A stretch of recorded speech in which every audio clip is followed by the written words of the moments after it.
दोस्तों, ग्रीनलैंड के मुद्दे पर अब रूस ने भी यह स्पष्ट कह दिया है कि ग्रीनलैंड पर डेनमार्क का अधिकार नहीं है। जी हाँ दोस्तों, दरअसल रूस ने भी इनडायरेक्ट रूप से यह स्वीकार कर लिया है कि अमेरिका ग्रीनलैंड पर कब्जा करे, मुझे इससे कोई एतराज नहीं है। दरअसल यह बयान रूस द्वारा तब दिया गया जब अमेरिका के राष्ट्रपति डोनाल्ड ट्रंप यह बार बार कहते थे कि अगर हमने ग्रीनलैंड पर कब्जा नहीं किया तो ग्रीनलैंड पर रूस कब्जा कर लेगा। आगे हम आपको बताएंगे कि रूस के विदेश मंत्री सर्गेई लावरोव ने प्रेस कॉन्फ्रेंस में ऐसा क्या बयान दिया जिसे सुनकर ट्रंप भी खुश हो गए। लेकिन सबसे बड़ा सवाल यह है कि रूस के विदेश मंत्री सर्गेई लावरोव ने ऐसा बयान क्यों दिया? क्या इसमें कोई रूस की चाल थी? और अगर अमेरिका ग्रीनलैंड पर कब्जा करता है तो इससे रूस का इसमें क्या फायदा होगा? इन्हीं सभी मुद्दों पर आगे हम विस्तार से बात करेंगे। लेकिन आइए सबसे पहले जान लेते हैं कि रूस के विदेश मंत्री सर्गेई लावरोव ने प्रेस कॉन्फ्रेंस में आगे क्या कहा। दोस्तों, रूस के विदेश मंत्री ने कहा कि ग्रीनलैंड पर ना तो डेनमार्क का अधिकार है और ना ही नॉर्वे का।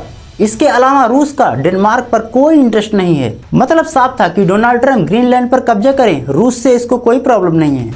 दोस्तों, जैसा कि डोनाल्ड ट्रंप बार बार यह धमकी देते थे और कहते थे कि अगर कोई भी देश ग्रीनलैंड पर कब्जा करने वाली नीति का मेरा समर्थन नहीं करेगा और विरोध करेगा तो मैं उस पर टैरिफ लगा दूंगा, जिसके बाद नाटो संगठन के कई देश अमेरिका से नाराज हो गए और अपनी सेनाएं ग्रीनलैंड की धरती पर भेज दिए।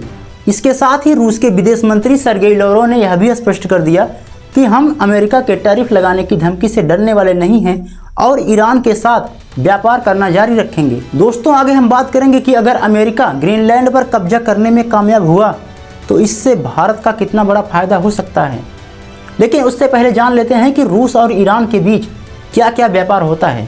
दोस्तों, अगर हम बात करें तो ईरान रूस से गैस खरीदता है, इसके साथ ही हथियार खरीदता है। इसके अलावा अपने तेल प्रोजेक्ट पर रूस के साथ काम करता है। तो वहीं रूस ईरान से सब्जियां एवं फल जैसे सूखे मेवे खरीदता है। इस प्रकार रूस और ईरान के बीच द्विपक्षीय व्यापार यानी कि बाइलेटरल ट्रेड 4.8 बिलियन डॉलर प्रतिवर्ष का होता है। तो आइए बात कर लेते हैं कि अगर अमेरिका ग्रीनलैंड पर कब्जा करने में कामयाब हुआ तो इससे रूस और भारत का कितना बड़ा फायदा होने वाला है। जैसा कि अमेरिका के राष्ट्रपति डोनाल्ड ट्रंप की आक्रामक नीतियों के कारण नाटो के रिश्तों में दरार पड़ गया है और जिसका फायदा रूस को होगा, क्योंकि नाटो का गठन ही द्वितीय विश्व युद्ध के बाद रूस को कमजोर करने के लिए किया गया था।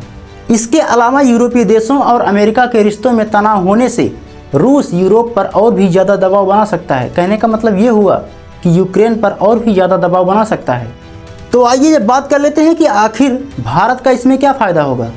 तो दोस्तों, जैसा कि नाटो कमज़ोर हो रहा है और यूरोपीय देशों का विश्वास अमेरिका पर से उठ गया है, इसलिए यूरोपीय देश भारत का रुख कर रहे हैं। इतना ही नहीं, आने वाले 26 जनवरी को यूरोपीय देश और भारत एक साथ मिलकर फ्री ट्रेड डील एग्रीमेंट पर साइन करने जा रहे हैं, जिसके बाद भारत और यूरोपीय देशों के बीच व्यापार को बढ़ावा मिलेगा। इसके साथ ही भारत का अमेरिकी डॉलर पर से जो डिपेंडेंसी है यानी कि जो निर्भरता है वह कम हो जाएगी। बाकी अगर आप जानना चाहते हैं कि अमेरिका के राष्ट्रपति डोनाल्ड ट्रंप किस गंभीर मानसिक बीमारी से जूझ रहे हैं तो इस वीडियो पर क्लिक करके देख सकते हैं।